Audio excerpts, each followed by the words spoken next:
Ladies and gentlemen, welcome to Chatham House. I'm Robin Niblett, Director of the Institute.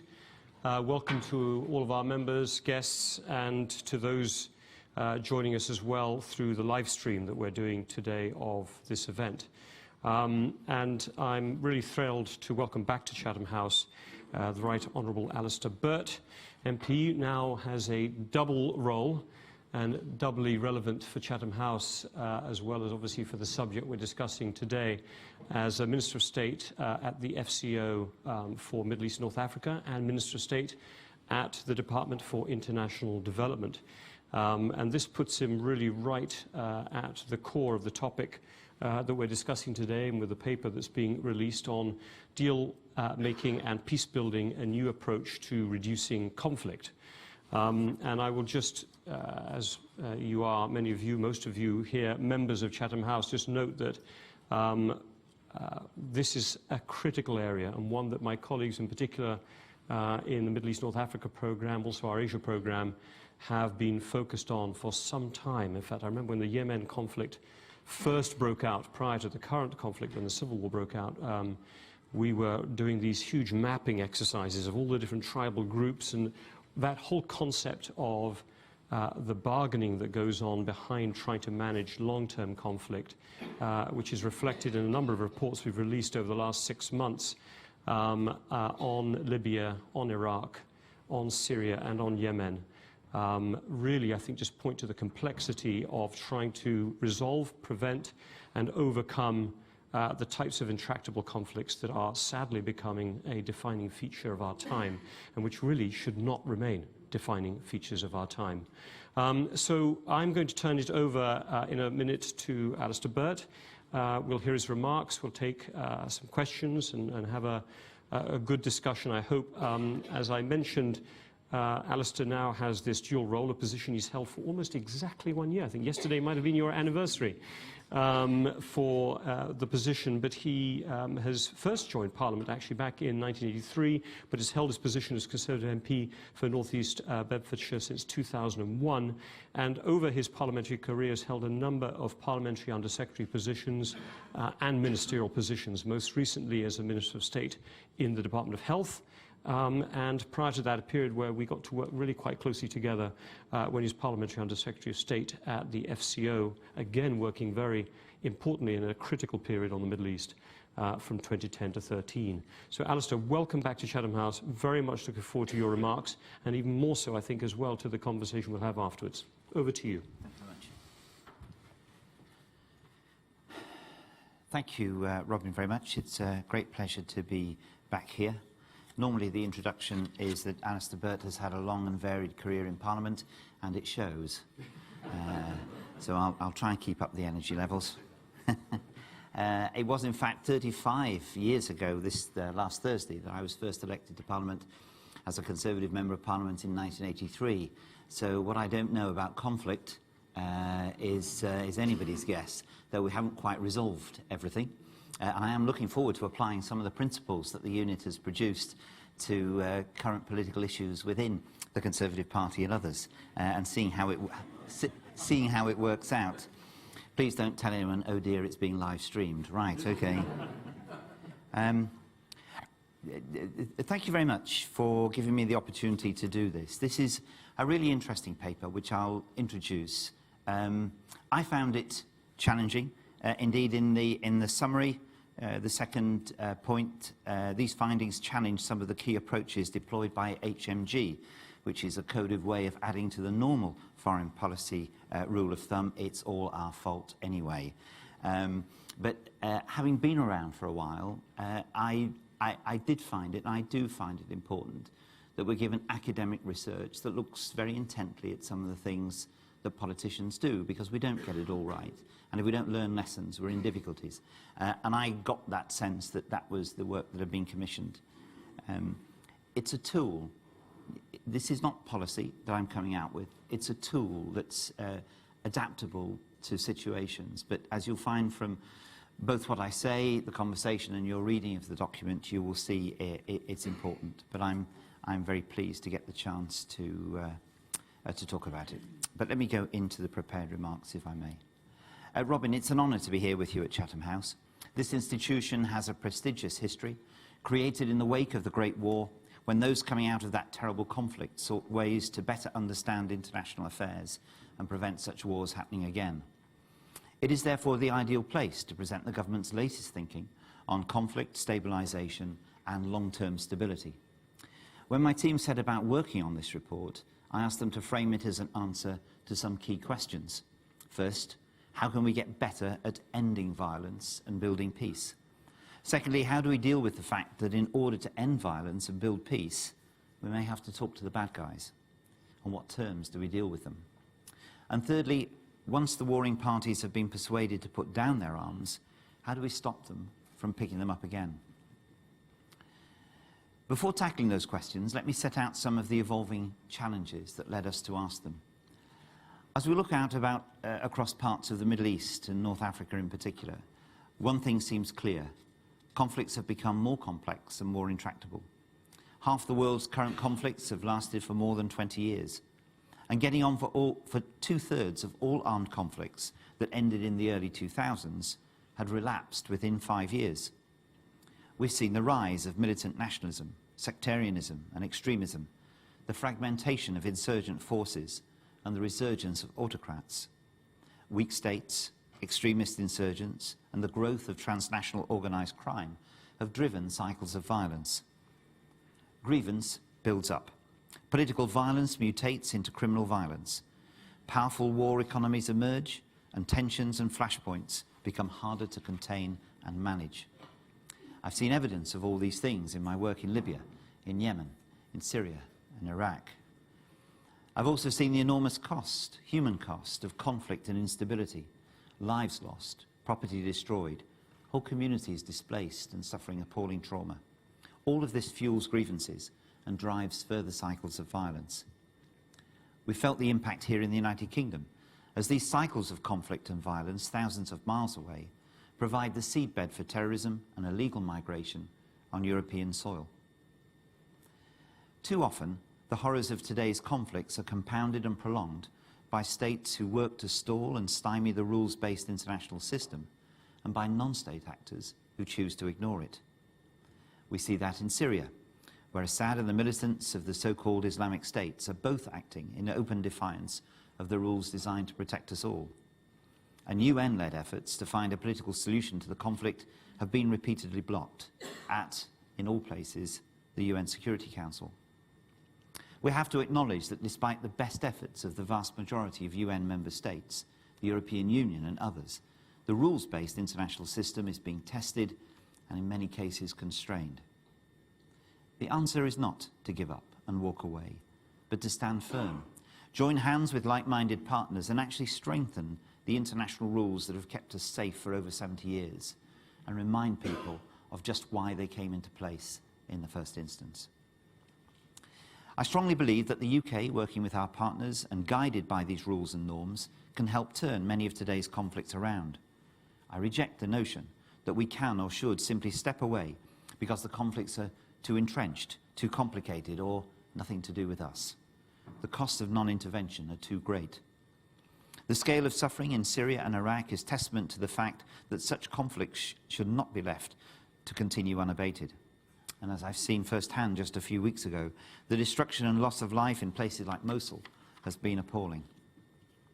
Well-meaning members of the international community will always have a crucial role to play in bringing about peace through our diplomacy, our development support, and in some cases, the judicious use of military force. The UK government's commitment to nurturing peace and stability is well known. It runs through our national security strategy and our Foreign Office priorities, and it guides our aid strategy. DFID is committed to spending half of its annual budget in fragile states in a way that genuinely tackles the underlying drivers of instability. As we constantly strive to improve and refine our approach, we've not shied away from honest self-reflection. We've sought to acknowledge and understand where our approach has not always worked and where it's faced major challenges, whether in Yemen, Syria or Libya, or further back in Afghanistan.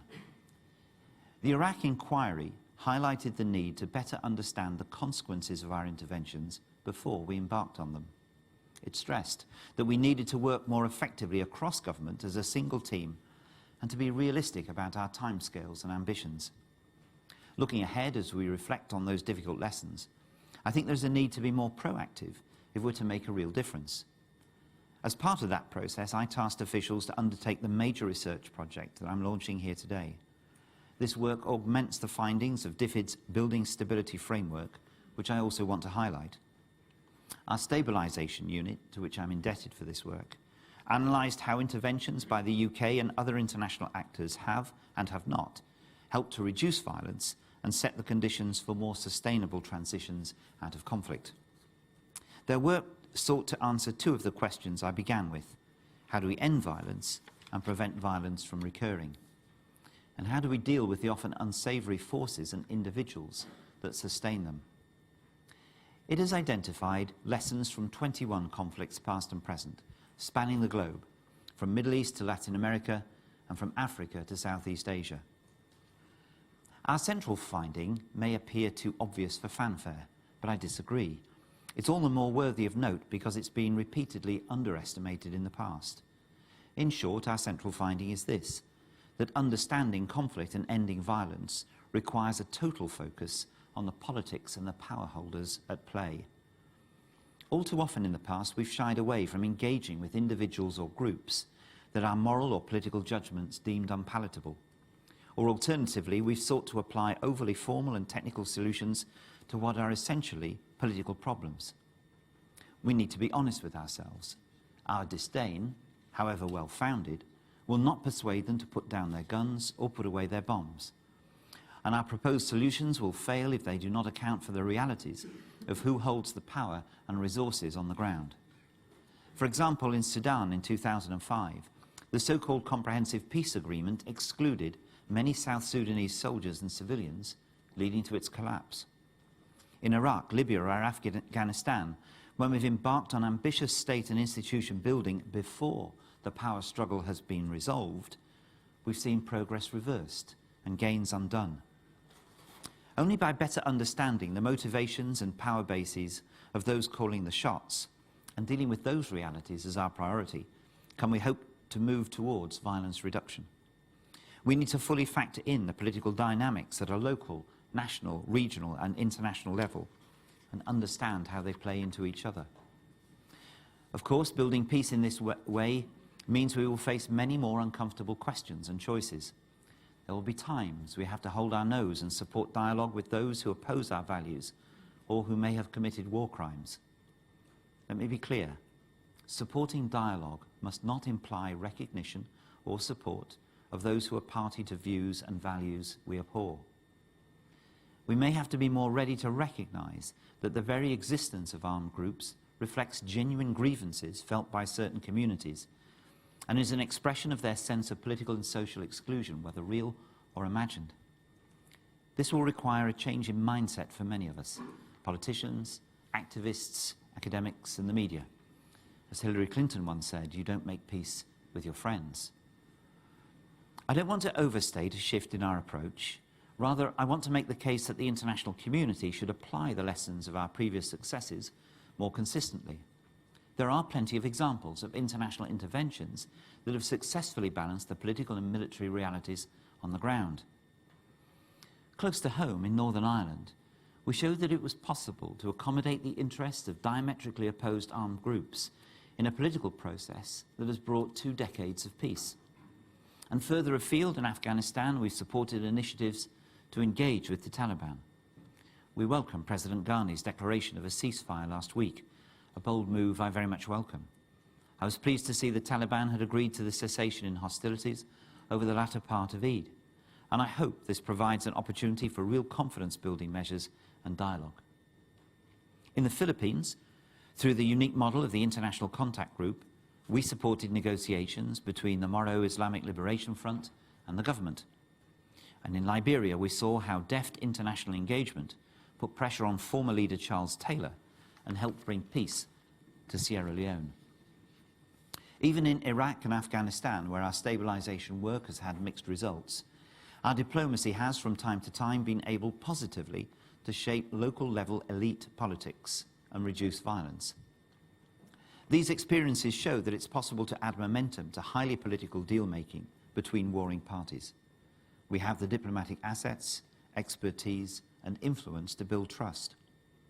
We have political and economic levers to help bring parties to the table and make deals stick. We have military and peacekeeping assets at our disposal to provide security guarantees so parties can come to the negotiating table when they wouldn't otherwise. What we sometimes lack is the political will to attempt the most uncomfortable but pragmatic solutions. But getting the sequencing right is also vital. Part of doing that successfully is about acknowledging when the time has not yet come for a political breakthrough. Standing back and allowing for deals to emerge slowly is sometimes more predictive than intervening, however frustrating it might be for politicians involved. Such an approach brings real challenges and trade-offs.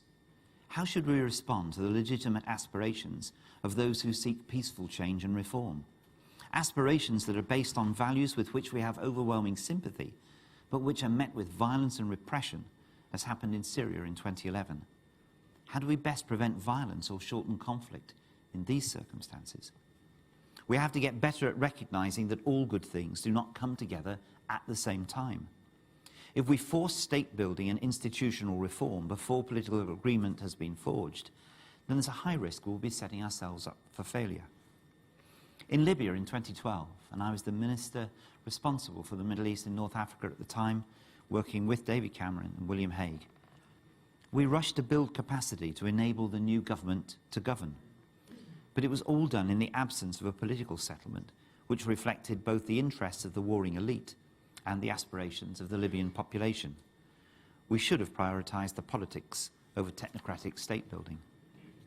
We also have to acknowledge that there will be times when our interests will not be aligned. For example, the tension between our counter-terrorism priorities and supporting an inclusive political process with the Taliban in Afghanistan has made progress on the latter really challenging. So we need to ruthlessly prioritise our efforts, recognise the trade-offs, and have an appropriate sequence strategy of engagement. Finally, let me turn to my final question. How do we prevent conflicts from reigniting? We've seen in Bosnia and Libya how much investment is required to bring about a sustainable peace. And in both countries, despite all our engagement, there is still much work to do. With that in mind, my fellow ministers tasked DFID teams to develop the Building Stability Framework to identify what determines long-term stability. This allows us to ensure that we design and implement our development programmes appropriately. We've identified 5 key factors for stability: fair power structures, inclusive economic development, mechanisms for ongoing conflict resolution, effective and legitimate institutions, and supportive regional environments. The Stability Framework recognises that development results are not alone enough to reduce instability and violence. The framework sets out how we need to help countries and communities to manage change peacefully. Building stability is a political process. Every decision we make has to be grounded in an understanding of how power is distributed and used. Development alone cannot afford to be framed in apolitical technical terms. Otherwise, it will be done in silos and will miss the wider picture. We're putting this framework into action in countries across the world and ensuring that political realities are not merely skimmed over. We believe it's having a positive impact from Sudan to Somalia, from Lebanon to Kenya, and from Jordan to Nepal. And finally, we must not overlook the importance of increasingly involving women in peace building, because they're rarely involved in causing the conflict in the first place. The evidence is clear that when women are able to participate in a peace process, there's a greater chance of reaching agreement and, crucially, of that agreement being sustained. In Colombia, women's groups spearheaded a campaign demanding a vote to approve the peace deals. In Northern Ireland, as many of us remember, women from across the political spectrum worked together to gain seats around the main negotiating table. We recognise that removing barriers to women's participation in peace processes is as important as promoting their opportunities to engage.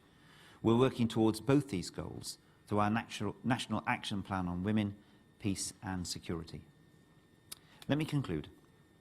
I come back to the stark challenges we face as we look across the seemingly intractable conflicts in Yemen, Syria, Libya and beyond. I believe we have a moral obligation to do what we can to reduce their terrible consequences. But we have a more hard-headed interest in doing so too, as we seek to minimise the dangers that poverty, exclusion and radicalisation pose to global stability and our own national security. There's nothing new in that, but we do need to keep reviewing our approach in light of experience, and that is what this report seeks to do. It's an expression of the UK's continuing commitment to work in the interest of our citizens, our neighbours and the rest of the world to bring peace, stability and prosperity for all. So I commend the report to you. I'm happy to discuss questions. I have some of the report's authors with me for the questions that are too difficult for a minister to answer.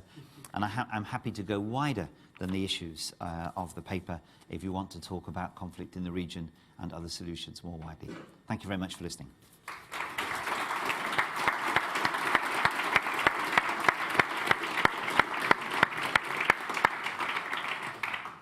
Thank you very much indeed, Alistair, for laying out a very thoughtful set of remarks and for providing the context as well, which, as you noted, is one that is not particularly positive and one in which a report of this sort ends up being needed. And I would notice this, as you yourself said, this report's been produced by the Stabilisation Unit.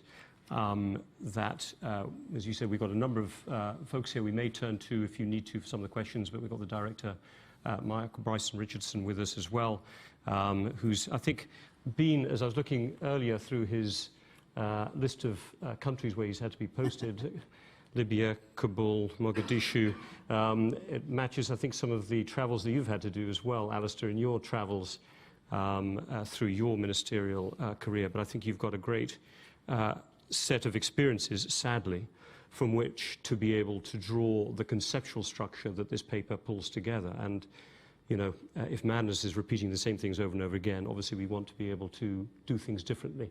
And in that context, if I can ask a first question and take the prerogative of the chair, you made a very interesting remark, well, a well-known remark, as you said, Hillary Clinton and others have said it before, you've got to work with the bad people often, or people who are committing elements that democratic societies find particularly difficult to work with.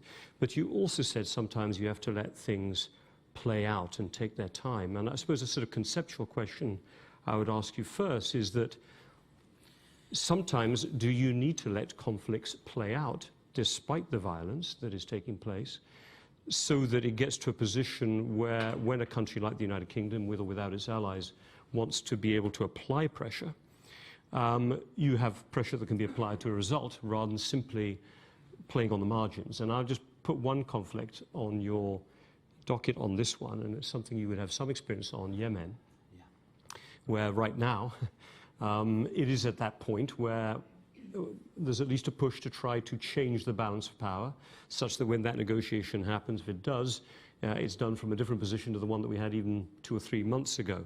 So how does a country like the UK look at that? The increased conflict, greater humanitarian crisis, DFID perspective bad.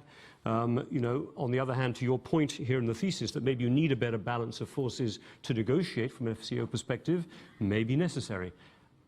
Just talk us through how, from your paper's perspective, maybe you see this moment. Okay.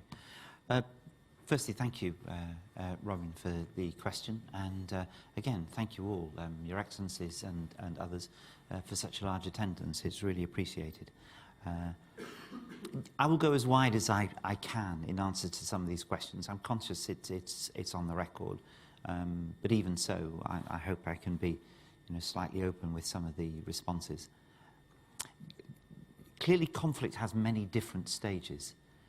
I think the United Kingdom will always have a commitment that before a conflict begins, we're doing the sort of things that will help reduce the risk of conflicts starting in the first place. And I think to have any other position would be wrong and immoral. Clearly, our determination is to seek in all circumstances to save lives, and in doing so to promote the sort of conditions in which we believe lives are most likely to be saved in areas of potential conflict. And it comes down to some of the things not necessarily mentioned through the paper, but are available in other places. Basic tolerance, good governance, the ability to, in some way, connect with the population. As we know very well, it won't always be through a Westminster model. I think we're pretty clear there isn't just one model of governance that gives a sense of consent and acceptance by those who are governed and those who govern. But unless those basics are there in some way, you've got a risk of conflict. And I think the United Kingdom will always be involved at whatever stage in urging parties to a potential conflict or in situations of tension that arise to look for solutions that are likely to prevent violence and therefore stop conflict in the first place. Then conflicts will begin, and what do the responsibilities become? Again, we go back to something mentioned in the paper and I mentioned. This is the worries and the queries now about international norms and international organisations that promote peace and structures that are designed to prevent, i.e. when the UN Security Council agrees a resolution on a ceasefire, it ought to be respected. And if it isn't, then you wonder what the point is. And if you look at the UN resolutions in relation to Syria recently, and when the conflict in Douma was at its height, and the UN resolution was passed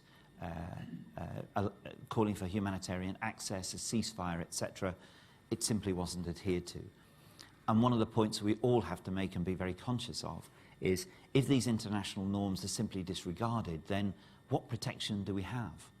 If we go back to simply might is right, then something is wrong, and we've not learned the lessons that were built on the painful conflicts of the 20th century. But then time will roll on, and assuming the reality is that conflict still goes on, what do we do? Now, the Yemen example is actually a very good and highly pertinent one. It's clearly one on which I'm being challenged, and the government is being challenged as we speak. What do you do in these circumstances? It would appear that the coalition acting in Yemen on behalf of a government challenged by insurgency has taken a view that the recapture of Hodeidah and the ousting of the Houthi in these circumstances is likely to bring a more rapid conclusion of the conflict than not doing. They take the view, I think, that the Houthi in control of the port gives them a revenue stream, gives them the potential for weapons to come in, and all of which concentrates their control over areas of Yemen which have suffered greatly under that control, from lack of humanitarian access, the inability to get in fuel, water and food, denying vaccinations, whatever it may be. And the coalition has come to a conclusion that it would be better to risk the conflict in Hodeidah with the risks of displacement and deaths and wounded than leaving things be. The United Kingdom has spent its time in the last few months and few weeks seeking to discourage an attack on Hodeidah. I'm very clear. We looked at the possibilities. We are not a party to the conflict. We're not a party to the thinking of the coalition or anything like that. But it appeared to us our role ought to be to say the attack on Hodeidah has many difficult consequences, and if it goes wrong, these are the things that will happen. Accordingly, keep working with the UN Special Envoy, keep working on the possibility of negotiations, keep all those channels open. And I think that was the right thing for the United Kingdom to do. That in a situation where there is a dispute mechanism available, even though it's been difficult, where the UN is engaged, support it. But now we have today, and action has started, what do you do? I don't think the United Kingdom is in a position to say to the coalition, you must immediately stop this. I think the view we take is we understand the reasons behind this. We've said our piece. Now we concentrate on the humanitarian aspects. We are in touch with the coalition in relation to that and what can be done to safeguard the population. And we think that's the right thing to do. But in any available conflict, what you do when push comes to shove and these decisions are taken, I think the moral position for the United Kingdom must be, as often as possible, to work for a peaceful, negotiated solution. But there will be moments at which that will not be practicable. And I remember in Jonathan Powell's book, he talks about two weapons that states have, fighting and talking. And I also mentioned sort of judicious use of force in my remarks. So there are some occasions in which there is a calculation at which a conflict might bring a wider conflict to an end more quickly. These will always be a matter of judgments, and then there are always inquiries afterwards to find out whether you were right or wrong. The new feature. Right, let me take some questions. I've seen a few hands go up already, so I'm going to take them as I go. The gentleman had his hand up almost before I'd finished at the back, and I'm going to come down to the front then, to the lady here. I'll get to you all. No. Yeah. Oh, well, I don't know. Thank you I don't know very much. You do Chris, already. We know each other very Okay. well. Chris Doyle from the Council for Arab-British Understanding. Thank you very much, Alistair, and it's great that a report like this is being done, because I think that with all the crises going on, it really is necessary to think deeply about the long-term implications. Two very quick questions. One, you talked about having to talk with one's enemies and even the people one abhors. Some people might argue, Jonathan Powell even as well, that perhaps should include Hamas. Is that a regret there, that perhaps at certain points that more negotiations couldn't have happened with Hamas? And secondly, what role do you see war economies playing in the way in which conflicts are sustained? We've seen this in Syria and Yemen, and the way in which perhaps sometimes sanctions and other economic actions that the international community have taken may have actually even exacerbated the war economies. Yeah, two great questions, but I wouldn't expect anything less. You know the region well and care about it hugely.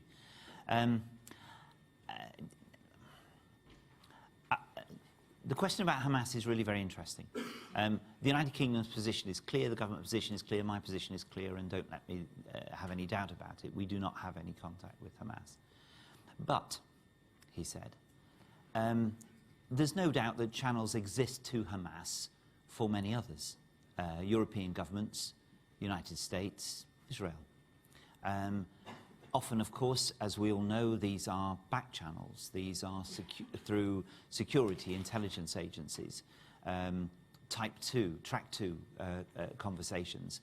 Now, I think that these are all valuable mechanisms that can be deployed without direct engagement. I think Jonathan Powell's point is that there's maybe a time for more direct engagement more early. And that's what he discussed, particularly in the context of the IRA. I also remember a quote from David Petraeus in Iraq saying, "I think we took too long to talk to those who had American blood on their hands." Now, that's a really powerful statement from someone who has an engagement with conflict in a very different sense to mine. And if someone like David Petraeus can say it, it should make you think. I was in Israel and the region just last week, as you're aware, Chris, and I picked up a copy of Haaretz because I like Haaretz. And the front page lead was a senior IDF spokesman saying it's time to talk to Hamas. And I think what it tells us is the truth of what various so many parties have said. At some stage, there is a conversation to be had. It's a question of timing. And I think what Jonathan Powell's work does, what the work of Gabrielle Rifkind in her book with the other author she shared it with, The Fog of Peace, if you're going to get into the minds of the individual on the other side and understand them, and the older I get, and the longer I get in politics, the more I think that's really important, because we're too binary. We need to find the middle space. We need to find the compromises. Then I think you start to look earlier at some of the discussions you otherwise put off. So that's the first one. Your second, war economies. This is another real dilemma. If your determination as a state or as a group of allies or the United Nations is to do anything but conflict, If you therefore put on the economic sanctions and find that an economy develops which can cope with this, the war keeps going. When I'm talking to groups in my constituency and around the country, and we talk, say, about Yemen or Syria, and I tell them, you do understand that some people are profiting through war, don't you? You do understand there are people out there who are keeping the war going because it makes money for them, and they are salting this money away, either in international bank accounts if they're in government or other places. And that's one of the reasons we can't get peace. And most British people look at you absolutely horrified, because it's not their instinct. They can barely believe that people are willing to go on killing others because somehow it makes them some money. And the difficulty then is, what do you do in those circumstances? Do you say, frankly, the best answer is to get this sorted quickly? And you then turn to the judicious use of force in order to get something done quickly. And you would then face all the hostility and opprobrium for such a decision. I think what you're pointing out is a dilemma to which there is no simple answer. And accordingly, all the work you do to try and prevent the circumstances coming along in the first place are pertinent. I think what's interesting in at least the synopsis of the paper that I saw, at least understanding the war economy can give you a much better sense of where the power balances are amongst the groups involved that you're going to have to negotiate with. You're then able to potentially apply leverage in the right places and develop the right strategy. So, the exploitation of the situation in Yemen by the Houthi, of course, is a major cause of the conflict continuing, and has put the coalition in a position where this could go on for ages, so they have decided that they need to do something different. Right, first the lady here first. I will bring everyone in, hopefully, but the lady with the red top who had her hand up first. I've seen others' hands go up as well. Yep. Cynthia DeSantis from a charity, Healing Venezuela. I know the focus is Middle East, but you mentioned and showed the picture of Colombia. Have you ever been involved, or you're planning to be involved, with the unpleasant people running Venezuela? Because we definitely need a lot of help there. Personally, madam, no. I'm not in any way a South American expert. I don't know if any of my colleagues who've been involved want to venture a comment about that, but I have specialised in the Middle East for the past decade, so I don't want to go down the wrong track. Mark? I'm afraid to say, Mark. Microphone, would you do the microphone? Otherwise the light feed won't get it out. So I'm afraid I also, as Robin alluded to, am actually more of a Middle East Africa expert, but I think I draw it back to the key tenets of the sort of the process that we're trying to describe here about understanding the context, and we hope it's a framework that applies to other actors as well as ourselves. We look to learn from it, but we're hoping others will look at this. So rather than making it about individuals, because I don't know the context well enough, I do say I think the framework suggests we need to understand the dynamics, the actors involved, and if we want to reach to a long-term solution, we've got to work out how to bring all of those in to the process. How we get there and the speed we get there, I think, is the key point the Minister spoke about sequencing. So that doesn't mean, as we're just talking now, about diving in straight away, but it does mean trying to identify a path to get there in the long run that brings all of those actors together. Let me just add something else while we're on this, because again, I don't want this to be misunderstood. There are real dilemmas here that are very difficult to resolve. But going back to Christophe's question on Hamas, one of the things that I think we need to juggle with is, how do you make sure you don't provide incentives to violence or anything? Now, in the Middle East, there is a group that renounced violence against Israel, accepted the existence of the State of Israel, works with Israel on security matters to keep the peace. It's the Palestinian Authority, it's the PLO. How to make sure in a future peace settlement that the PLO is not disadvantaged by the actions of a body that has not accepted any of these things. And clearly, in what's being discussed, we've got to make very sure that this doesn't lead into, and it's not intended to lead into, any sort of reward for the violent, and it's not designed to do that. So we must be very clear.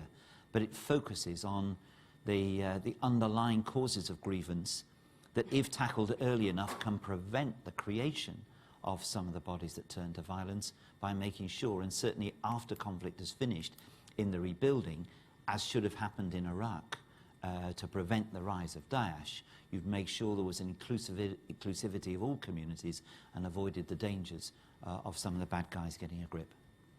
We'll go to the back to my colleague Rinald Mansour, who does a lot of work on Iraq. I've got lots of hands up.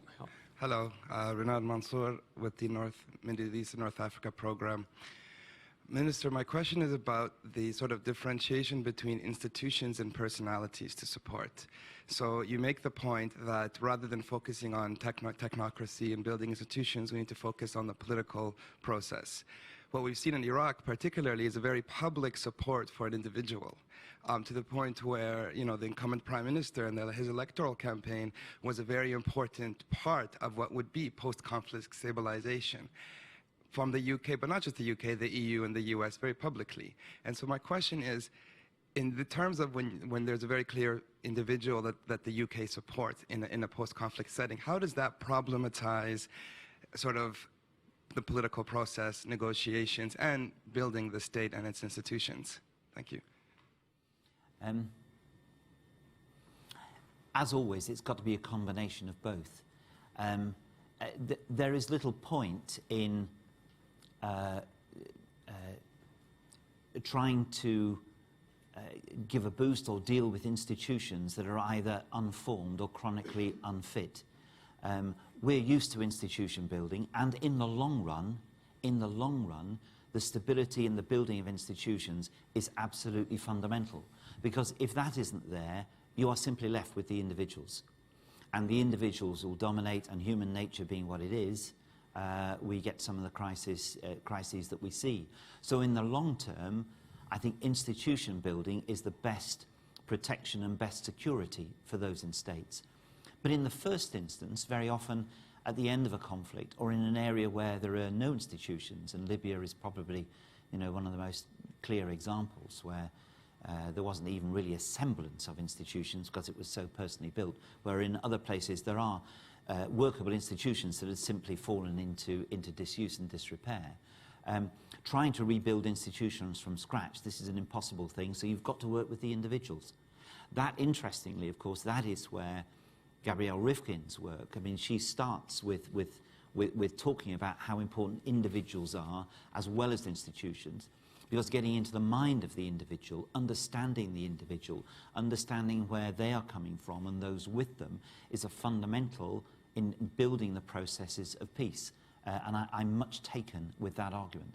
So it's a combination of both. But you have to accept the reality in a number of different areas where the individual is so important that individual can form the backdrop to the building of institutions if the handling of the bargain and the work with the elite bargains that the paper is about is carefully applied, recognising the different pressures and dynamics on elite bargaining and taking that forward. And in those circumstances, individuals are, of course, paramount. But building the future institutions of a state must be a commitment to which we all share.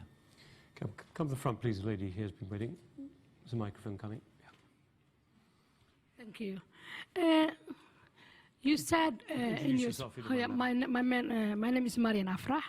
You said in your speech you always try to contact every group during the sorting out the conflict in order to reduce the violence or to build up a peace. Although even if you don't want to meet with some group, in order to reach your goal, you need to contact with every group and negotiate with them. But also, when you were answering some questions, you said UK is not contacting with Hamas. But it seems to me contradicting when you say that, in my view. Because you said you have to contact with every group in order to find a peace. And you said UK doesn't contact with Hamas. As you know, Hamas was elected in last year, election. Do you think if you don't contact with Hamas, that you are ignoring the people's, will, and you can reach, a peace in this way? If I may say, madam, it won't be the first time a contradictory statement has been picked up from any country's foreign minister. And I was told that almost the first day I walked in the Foreign and Commonwealth Office in 2010, the only thing consistent about foreign policy is its inconsistency.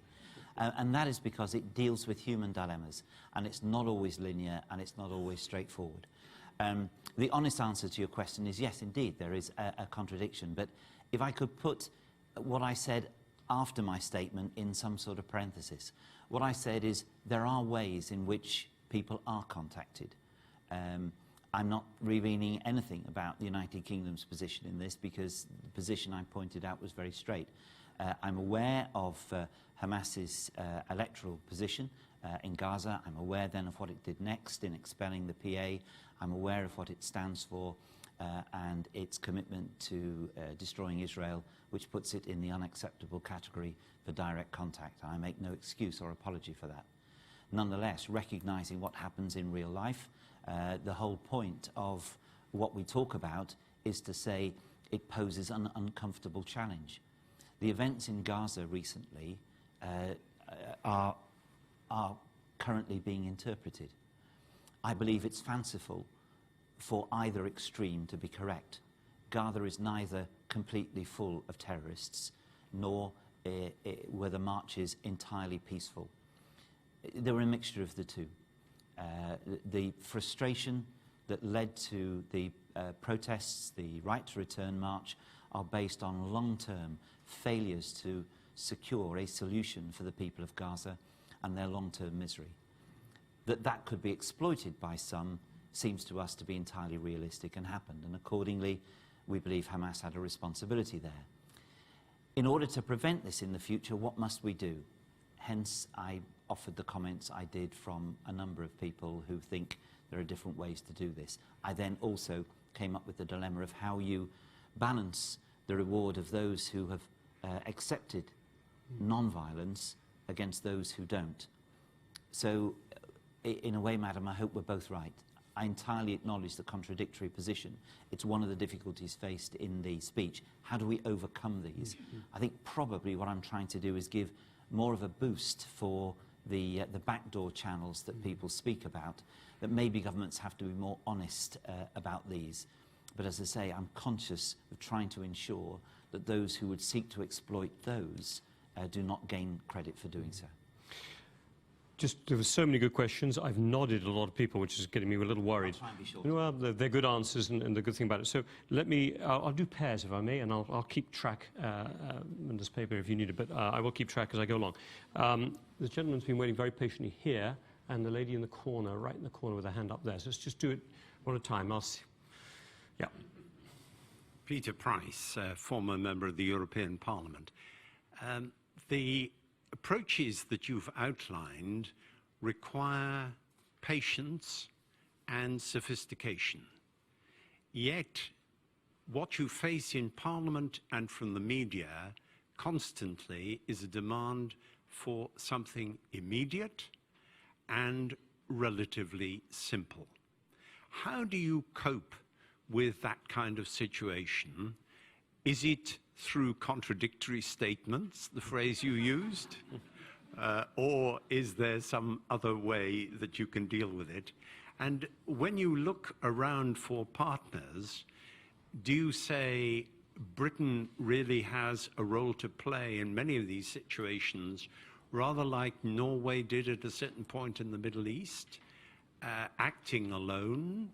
Or who do you look to for your partners who really have a common understanding? I suspect these are two. If I get two questions from everyone, we're going to be in real trouble. And that was a nice one. Yeah. Abigail Watson, the Oxford Research Group. I just wonder what the UK plans to do to bring allies alongside this vision.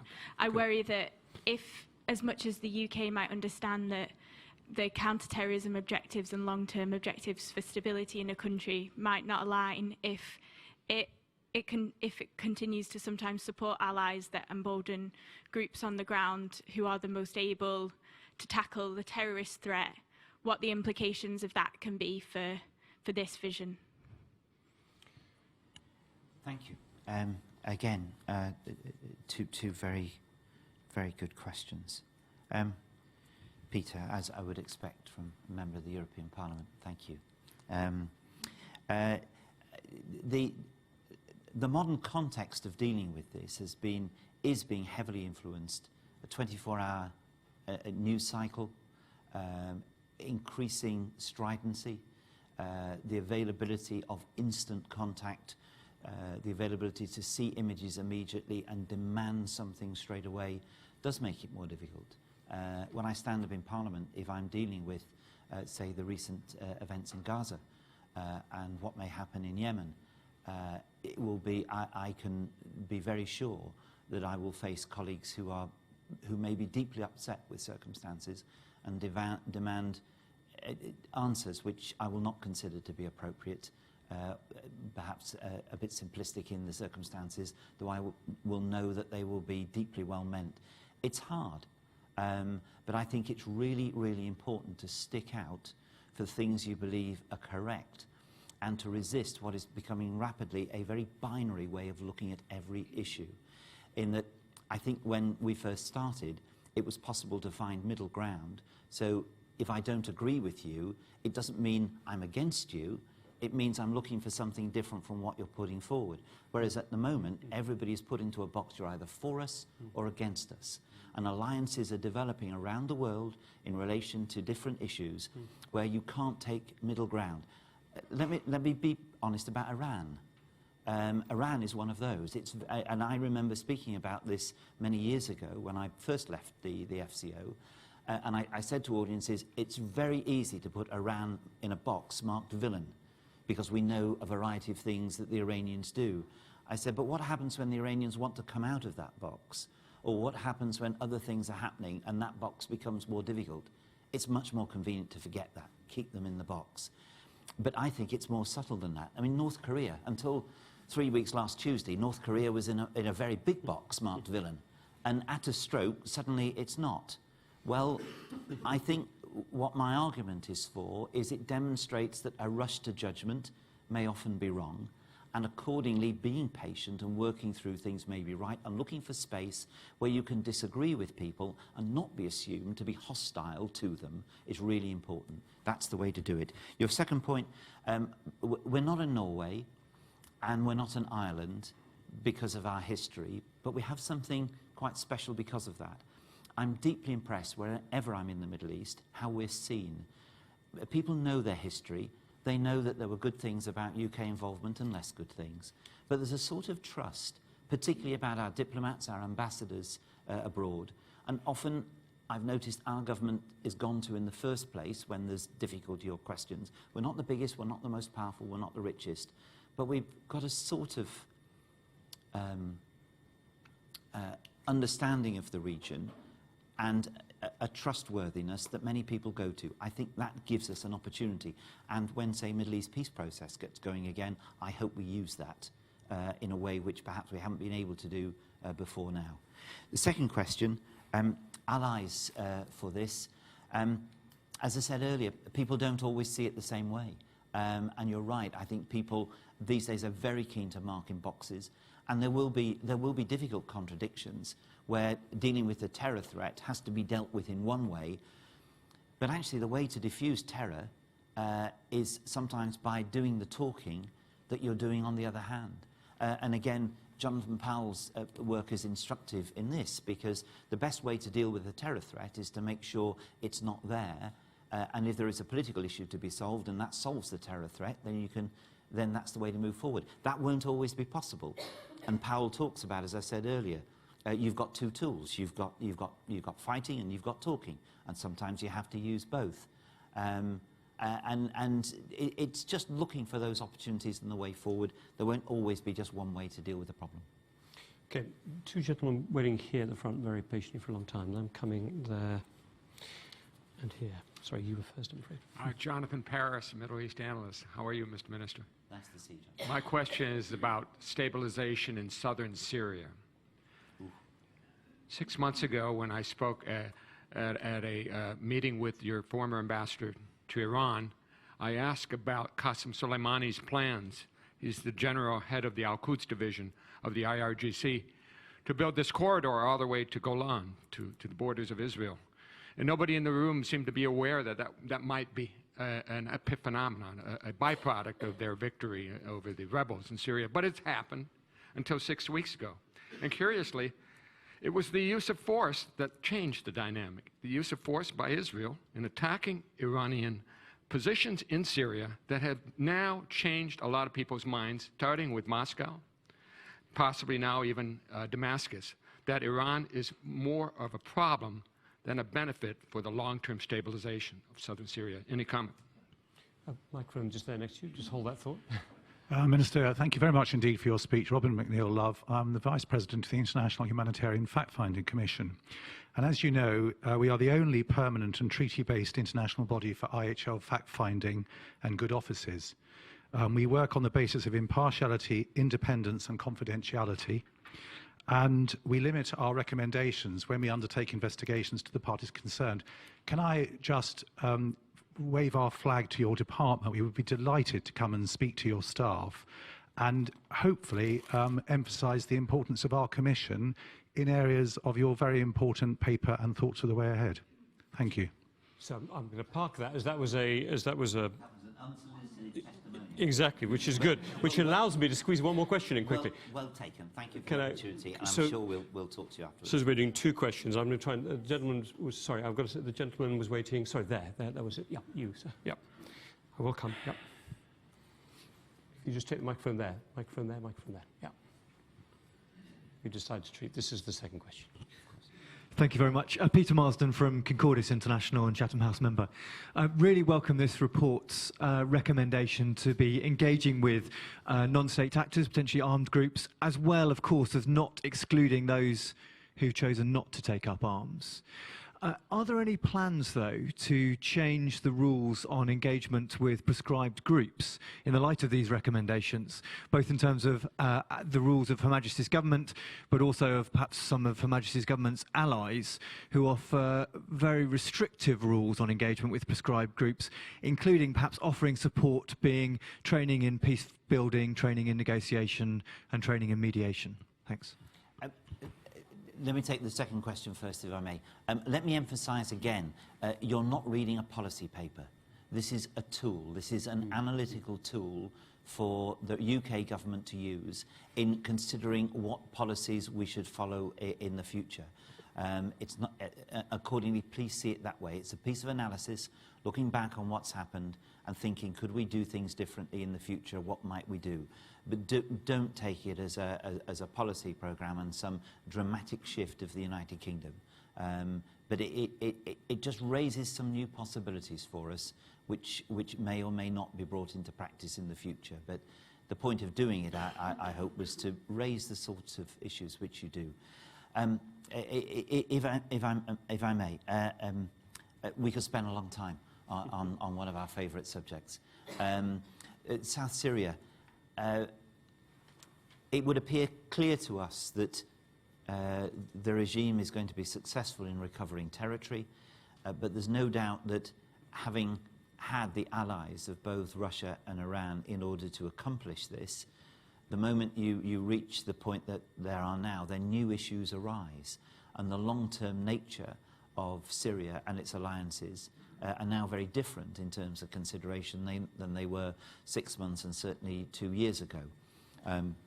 Israel has been able successfully to flag up, as it has done consistently over a lengthy period, that the engagement of Iran in southern Syria has much to do with applying pressure to Israel and a potential offensive capability rather than anything to do with their professed reasons for being in Syria and supporting the regime of President Assad. It's enabled people to look at it differently. I don't know how the conversations will go. Certainly there are those who say the long-term interests of Russia and Iran are quite different, and the interests of Syria may be different. If Iranian presence in southern Syria is simply seen as an invitation to attack it, it wouldn't seem a useful guest to have on your premises. And there is no doubt that people are pretty clued up now that Iran's engagement may have been rather more than simply seeking the stability of an ally, and that there might have been other motives involved. all that, I mean, and that, therefore, we will wait and see what happens next. The United States engagement, of course, in Syria is currently the big unknown, in that we're not quite sure what the commitment is going to be and how long it's going to stay there. I think the United Kingdom's view is that presence is really, really important, and that grand bargains being done that don't include the United States in the Middle East will be uncomfortable, and we want it to remain. I think I've given myself or received permission to just extend 5 minutes over, if that's all right. I'll be very brief. You take And 2 or 3. I'm going to do our last 3 questions, and I apologise for those whose hands I didn't get to, but you would have taken an enormous amount of questions when we've done the end. So first here, and then I'm taking lady here, lady there. Yeah. John Wilson, I'm a journalist and a member of this institute and various other ones. I would like to widen the question, Minister. Whilst your aspirations are wonderful, I put it to you that because mankind is fundamentally selfish, greedy, lazy and hypocritical, Except for that members of Chatham only House, I the hope. dead have only seen the end of war, and that what you seek is impossible to achieve. Do you agree? That sounds like an existential... It should have been the last question. No, right. Through the front row here. Microphone, yeah. I'm referring to Microphone up, please. recent President Trump's intervention about Jerusalem against all international law, UN, everything. And I just want to know what is Britain's position. And if you're leaving the peace process, what's happening to the all the Palestinians living in these terrible conditions? Where is the human rights? Where is looking after people who are all over the world, but they seem to be being neglected for the past 70 years? So There's one conflict. You'd avoid is it there up until anything to now. relieve the plight of the Palestinians? Very happy to respond, madam. Thank you. And the question here, please, lady there. Thank you very much. My name is Olivia Lazard. I work for the European Institute of Peace based in Brussels. We work with Martin Griffiths in Yemen, we work in South Sudan, we work in Afghanistan, in Colombia, and in all the places where we work, one of the major issues that we have when we deal with mediation and processes, dialogues, is that we encounter predation systems, power systems which lie at the heart of conflict systems. So, first of all, thank you for asking for this type of study, because for the first time we see a recognition that relational issues regarding power lie at the heart of conflict systems. One of the other things that we observe when we work in these zones is that all of the investments made by states are most of the time on technical issues, because we believe that this is the safe road towards making peace happen. And usually we completely ignore this relational part, the power systems, the power relations. I understand that this is not a policy paper that you asked for. However, I would like to ask you what policy changes you envisage in the future, what options you would like to consider in order to change the way that we approach peace operations, mediation, dialogue processes, in order to make sure that we actually transform conflict systems rather than contain violence. Thank you. You've got the big questions at the end, which is appropriate, I think, and I'll let you decide how you want to handle them, Alistair. You can claim time. There's a limited amount of time. Let me handle them in reverse order, if I may. I'll come to the nature of humankind last, perhaps, if I may. Again, 35 years' experience in the Conservative Party. Ooh, I can tell you all about. You're not far off. No, but let me come to that in the statement end. the wrong way around, I think, Alistair. No, I'm only teasing. Madam, let me start there. Thank you for the welcome of this. I said earlier that I'm very lucky. I've been, the best part of 8-9 years now involved through the Foreign Commonwealth Office with international affairs, and then some years before, as Chris knows, again, I've spent a long interest in Middle East peace process matters and others. The older I've got, the more tempted I am by the sort of things I read from Jonathan Powell, from Gabriel Rifkin, from those who look at the nature of conflict more deeply and see that unless you tackle the fundamentals, and unless you look at individuals, you're missing something. And I think it's not impossible to weave that into foreign policy. There isn't a naivety about it. I think that was Mr. Wilson's question, and I'm very conscious of that, because I'm not looking for unicorns, and ministers who start doing that should be rapidly removed, because we would be no use to anybody.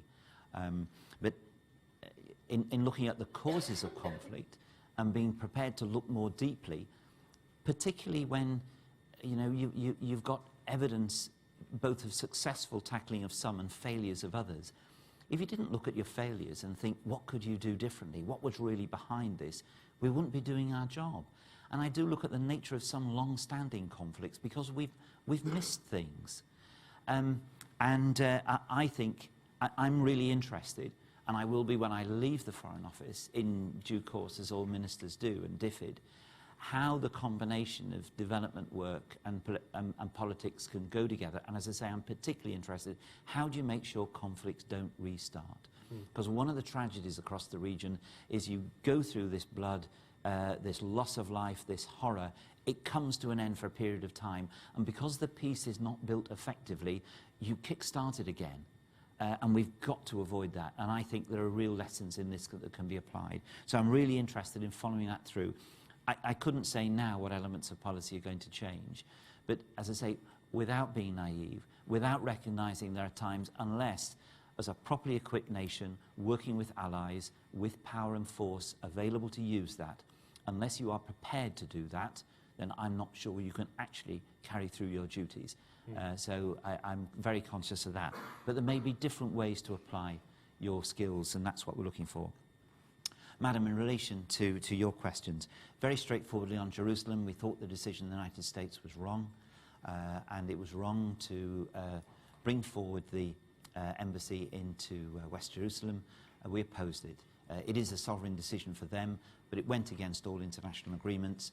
We thought it was insensitive to others, other friends of the United States, who were then put in a difficult position, and we would have preferred the United States not to do so. We do not regard Jerusalem as having been taken off the table. We regard Jerusalem as a key to the ultimate resolution of a just settlement which provides justice for Palestinians and a secure Israel. And we are still going to continue to work on that. Like you, I share a sense that for so many different reasons, and there are faults on so many different sides, that the lot of the Palestinians who are still in camps and still in great difficulties is something that badly needs addressed and should have been addressed much earlier. I was in an UNRWA camp in Jordan a few days ago. I was in Gaza just 2 weeks ago. I visit regularly. I was at Khan al-Ahmar just a few days ago to bring in another issue. I'm very conscious of the issues in the region. It's why the United Kingdom says so publicly, so often, this is not an issue that can be managed. It must be tackled. We look forward to what the US envoys have to say, and we will work with all partners there to try and find a resolution. Madam, we cannot go on as we are, and we have to deal with some of these issues, and the United Kingdom is very determined to seek to do so. Last question. Well, your judgment on human nature depends where you come from.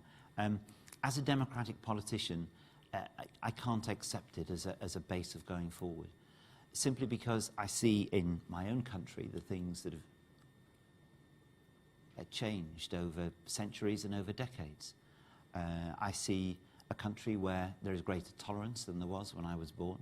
I see a country where medical advances have, given people the chance to live much longer, where we have found in many places a recipe for harmony and living in diversity, which is always challenged. But it's challenged because people assume that a situation in which neighbours get on with each other, where people protect each other, where people believe that their vote counts, that they can see change by their actions, that they can work as in civil society to make things better. I don't think these are exclusively British values. I see people all over the world who seek to do the same. Sometimes they work in completely hopeless positions. There are always people who will fit your description, absolutely, and they will seek to bring harm to others. But working with partners, I think our long history, our relationships, suggests that the cause is far from hopeless, and that we keep going, we persevere. And just to finish with one last quote, it was Hans Blix who said, if you want peace, prepare for peace. Do the work necessary to bring out the values that counter what you fear in human nature. And actually, I suspect that's what Chatham House stands for, and that's what we should be doing. Thank you for giving me a chance to address it.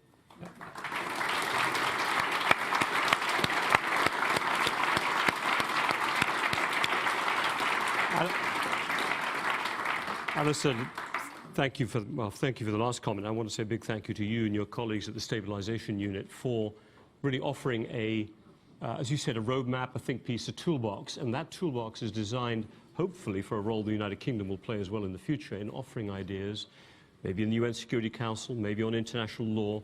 The structure is going to be as important, as you said, as the policies as well. You won't get the right policies without the right structure. So we thank you very much for taking the time to share and release this paper. You've had a great, this is a big turnout, and people have stayed for the extra time, and thank you to our members watching online as well. Thank you and your colleagues. A very strong hand, and we will meet again later.